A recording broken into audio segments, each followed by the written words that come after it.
নমস্কার বন্ধুরা, মালা রান্নাবান্না স্বাগত। আপনারা কেমন আছেন? আশা করি ভালোই আছেন। আমিও ভালোই আছি।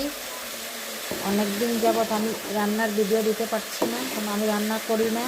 আমার শরীরটা ভালো না, মানে এত পরিশ্রম করতে পারছি না, তাই আর রান্নার ভিডিও করছি না।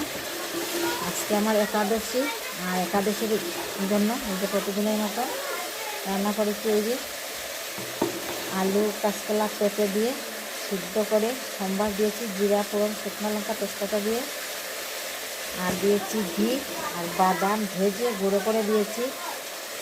দিলে খুব সুন্দর একটা সেন্ট বেরোয়, খুবই ভালো লাগে। এই যে দেখুন হয়ে গেছে। এখন আমি ভগবানকে ভোগ দেবো, দিয়ে আমরা প্রসাদ পাবো। আলু ভাজা আর এই ভোগটা যা রান্না করেছি এটা দিয়ে আজকে ভগবানকে খেতে দেবো, তারপর আমরা খাবো।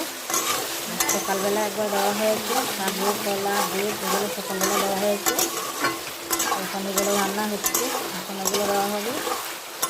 এখানে যে তেলটা আমরা ব্যবহার করছি সূর্যমুখী তেল, অনেকটা সূর্যমুখী তেল দিয়ে রান্না করে খেতে হয় বা ভগবানকে দিতে হয় একাদশীর দিনে।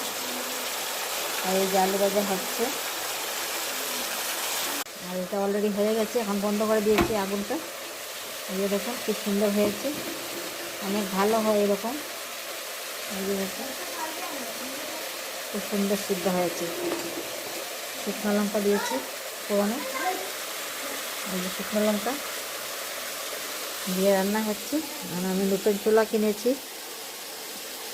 দুটো বানারের, আগে সিঙ্গেল বানারের ছিল, এখন দুটো ডবল চুলা কিনেছি। এই যে দেখুন